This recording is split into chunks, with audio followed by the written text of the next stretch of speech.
In today's section, we would be dealing with the current affairs of science and technology. So let's start our lecture.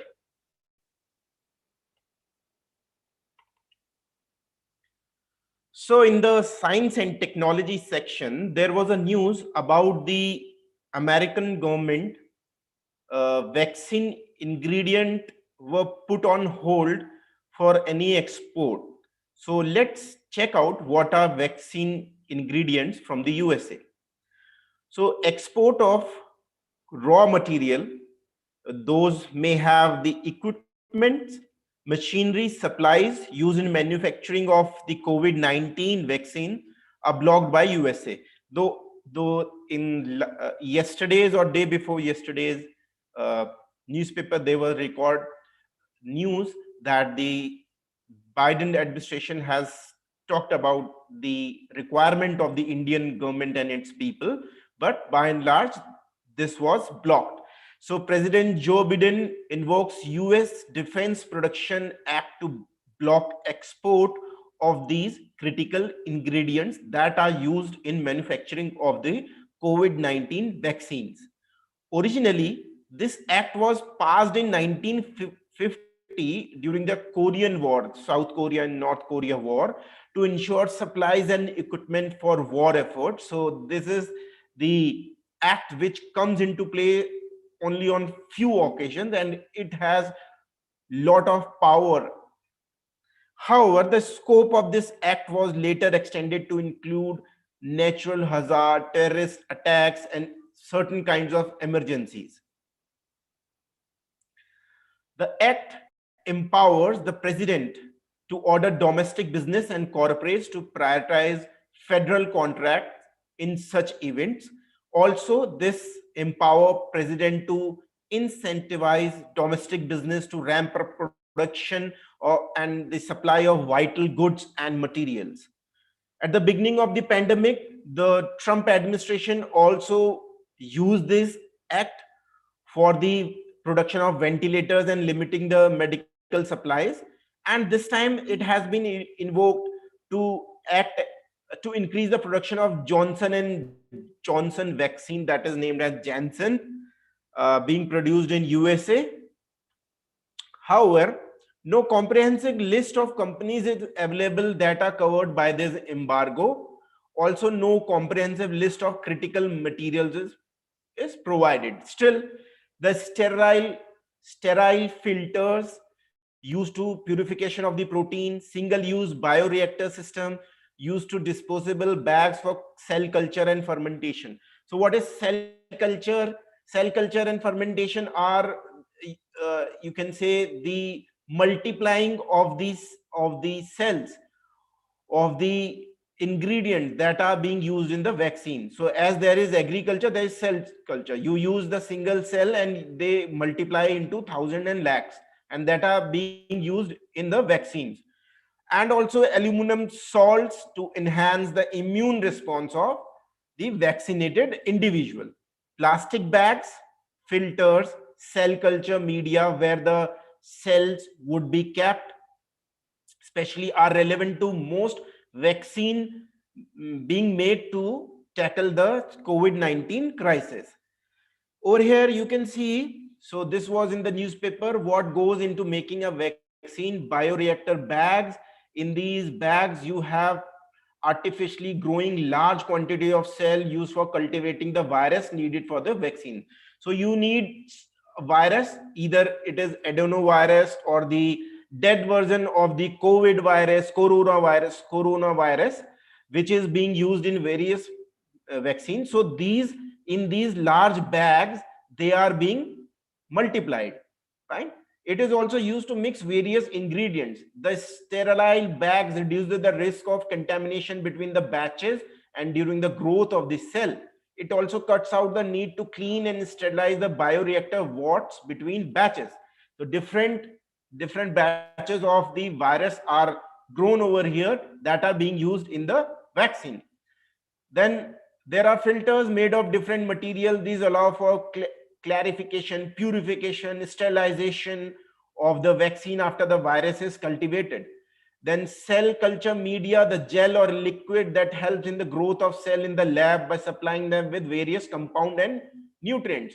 So to grow the large amount of vaccine, uh, to grow the large amount of vectors, viruses, you need to provide them with nutrients. So cell culture media will provide lipid nanoparticles. They are used in the in the supplies of the material. So they are the kind of carriers in cells, right? And microcarriers, tiny spheres made from non-toxic material, they are used to grow protein production, producing virus generating cells in production of biologics and vaccines. Okay, so this embargo is going to impact the vaccine production capacities of all the major vaccine producing countries all over the world, because the US government or US has these capacities of production, all these kind of the ingredients that I have discussed. Especially impact will be more on manufacturer outside USA, since India is one of the biggest pharma capital. It is kind of a pharma capital of the world. It has big manufacturing capacity, so it is definitely going to affect India negatively. This restriction has halved the stockpile of halted the stockpile of Covovax, another vaccine that is being developed by Serum Institute of India, and also expected to impact the scaling of Covishield. Both are manufactured by Serum Institute of India, that is in Pune. So this Covovax is by Novavax, another firm that is in USA. Covaxin manufacturing by another vaccine that is manufacturing by the Bharat Biotech uh, with ICMR, is also Indian Council of Medical Research, is also feeling the heat of this embargo. So this is Indian company, another vaccine that we are at this moment. India is having two of the vaccines in its vaccine program. One is Covaxin and one is Covishield, and more are more like Sputnik and Johnson and Johnson and many more. Coavax, you will see after May 1st, when whole of the vaccination program is being opened.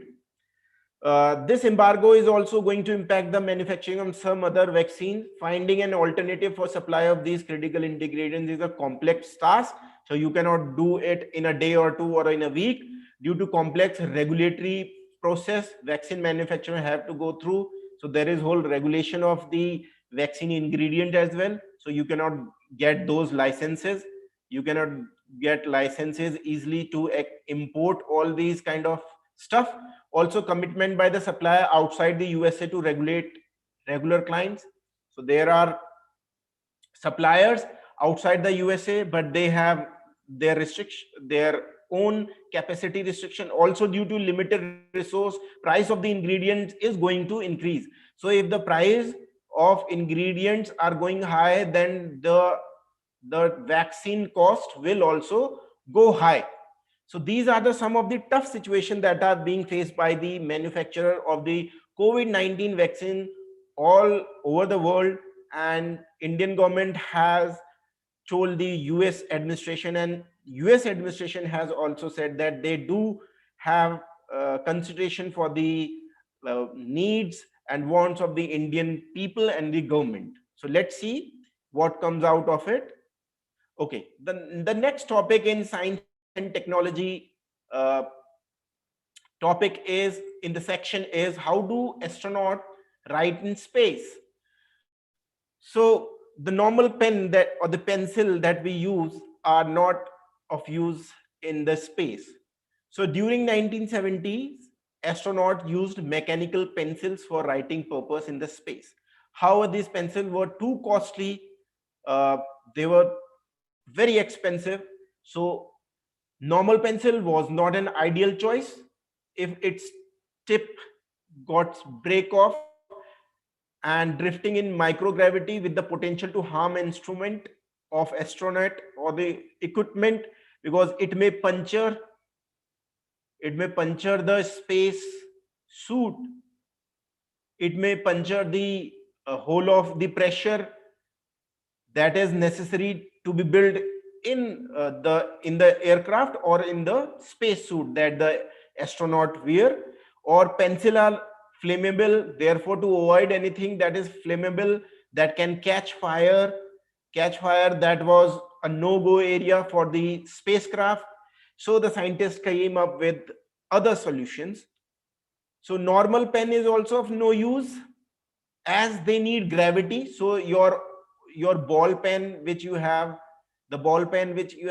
it has a refill and a nib, and it has to be upside down, and there is gravity that works, and the gravity helps in flow of the fluid, that is ink, and you are able to write. So but over there is very less gravity or no gravity in the space, so this may also be not be a very good substitute. Then came the Fisher pen, a ballpoint pen designed and developed by Paul C. Fisher of the Fisher Pen Company. This pen is capable of writing in space, in weightless environment, underwater, in temperature ranging from -50 Fahrenheit to 400 Fahrenheit. So both Russian and NASA equipped their astronauts with this pen.